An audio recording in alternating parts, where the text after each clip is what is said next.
donc voilà, on fonce. Ok, alors la position de l'opposition dans son ensemble face à ce pouvoir-là tey ak démarche yi ñuy adopté. Ils ont l'impression qu'elle est réduite à une simple expression. Ah déet, ils se sont auto-réduites ñoom. xam nga Macky Sall moom boo jëlaa ay expression am rek. gis nga sorti Thierno Alassane Sall gis nga sorti Thierno Bocoum et j'en passe. non waxuma non ñu ngi sorti. l'attitude de ce régime vis-à-vis ñoom seen taxawaay ñu ngi sorti nañ mobiliser léegi ndax sénégalais yi ñuy déglu wala dégluwuñu da ngay woote ji place de la nation ñu xool nañ mobiliser nañ xool maanaam élection bi nee naa la barki démb boo njaay la les résultats sont là nee nga y a pas photo. waaw léegi tey jii nii nañu dem taxaw woo sénégalais yi ci mobilisation bu boobaa dinañ xam kii fait quoi mais en tout cas daal élection yi barki démboo njaay lañ ci jógee élection du amaat fii ba 2027 donc kon li ñuy jàpp tey jii nii ba élection di ñëw maanaam jusqu'à preuve du contraire mooy ne Ousmane Sonko est majoritaire dans ce pays il est parti avec son seul Pastef. Aucune coalition mais Pastef boobu. Vu sa récente sortie ak li mu évoqué. ban ci réalité parti bi. ak clanisme yi si commencé am. parce que tamit avant pouvoir ak pouvoir bokkul Pa Moussa. ndax pouvoir bi tey dafa. non loolu beesul ci Pastef. ndax du impacté. loolu beesul ci échéance yi ñu jëm. loolu beesul. ci yenn responsable ci yenn taxawaay. Pastef yóbbuwul Ousmane Sonko au pouvoir Ousmane Sonko moo yóbbu Pastef au pouvoir kon ñoom même seen clan ak seen i mbir bu amee ci biir. impacté wul la popularité de Ousmane Sonko. Ousmane Sonko moo yóbbu Diomaye au pouvoir Ousmane Sonko moo yóbbu Pastef au pouvoir lii ngay wax nii du lu bees. Vous vous rappelez après à la veille des élections législatives de 2022. Ousmane Sonko nee na yan saay daf leen di xool et il se demande est-ce que ñun ñii sax on n'est pas pire que l'APR. Vous vous rappelez de cette déclaration. On s'en rappelle exactement. kon ça veut dire que ni yii nii amoon na ci biir Pastef te rew koo gagné. mais yàgg na fa am na ñoo xamante ne politique guñ il incarne à la perfection l'idéologie du jub-jubal jubanti. te bokkuñu Pastef am na ñoo xamante ne ñi ngi bokk Pastef ñoo gën a dangereux nitu système bi am na. donc kon effectivement mbir mi pouvoir bi régime bi doole bi en fait ce n'est pas seulement une question d'appareil. c'est quoi alors c'est une question d'homme. Ousmane Sonko bu ñëwoon ne yaa Moussa mooy sama candidat ci présidentielle 2024 vous serez aujourd'hui président de la République peu importe kon donc nanu nangu li yàlla def ne doole bi Ousmane Sonko la mbooloo bi Ousmane Sonko la loolu moom muy dëgg Ousmane président Diomaye li ko mën a faciliter fee mu nekk dañ nañu Diomaye muy Sonko waxoon nga waroon nañ wax ne Diomaye mooy Macky Sall dara du ko am. waroon nañ ne yaa Moussa mooy Sonko nga xool tey ñu ngi lay toojal c'est une question d'homme et pas d'appareil léegi nag effectivement l'opposition est dans son rôle mën nañu critiquer mën nañu yo lépp tegu ci war ma Thierno Alassane musuma ko déggoo mu wax bu déplacé il est dans son rôle il s'oppose keneen ak keneen seulement penc mi moom nañ ci bàyyi saagaaka xotti war ma parce que j'ai entendu le ministre Birame Souleye wax loo xamante ne. ah non da nga ma doon permettre sax. ndax ci laa doon jëm. ça m'a un peu fait tiquer. voilà kon on revient sur cette sortie. xam nga yaa Moussa. Birame Souleye ni mu waxee ak polémique bi. non dafa garaaw. c'est un ministre de la République mais dafa juum. ah bon dafa juum bu baax a baax bu ñu saagaa Ousmane Sonko texte yoon bi tere nañ ko saaga yoon daf la war a teg ay daan mais boole. bu ñu saaga leen rek dafay mel ni da ngay promouvoir une justice privée alors que la justice elle est là et elle fonctionne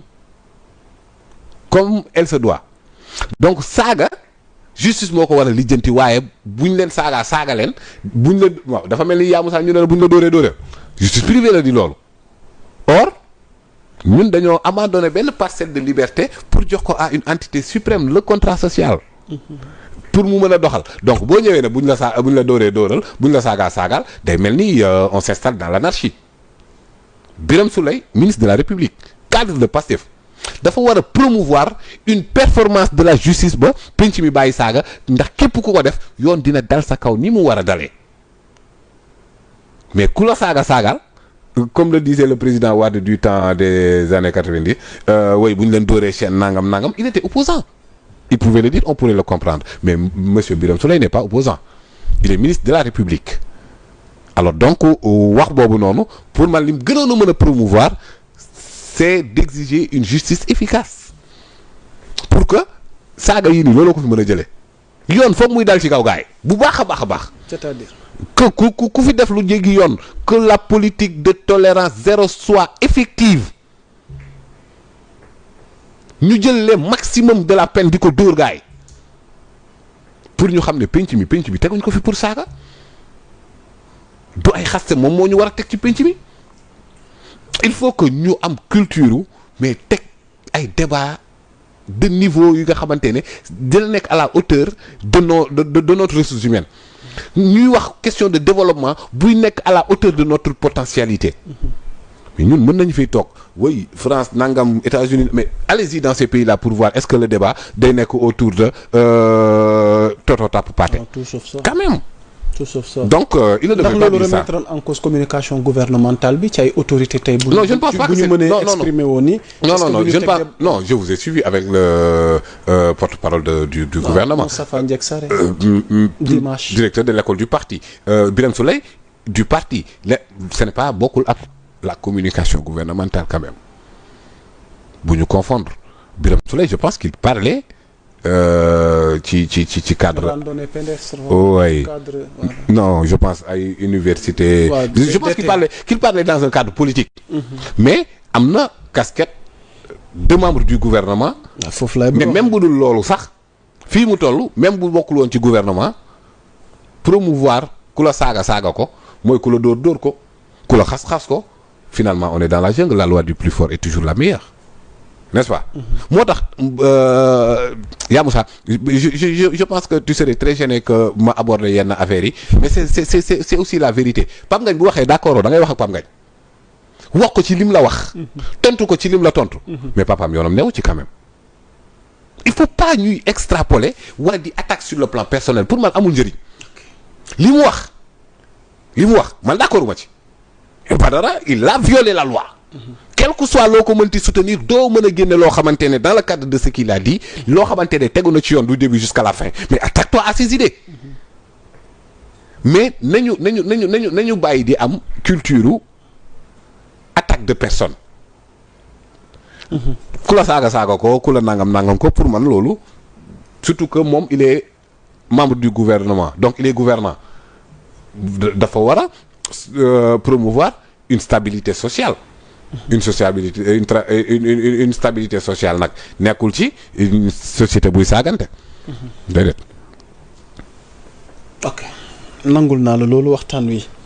dee dox di wéy ndax xam naa li ñu dese ci waxtu bëreetul mbokk yi ñuy dalal Pa Moussa Sow qui n'est plus à présenter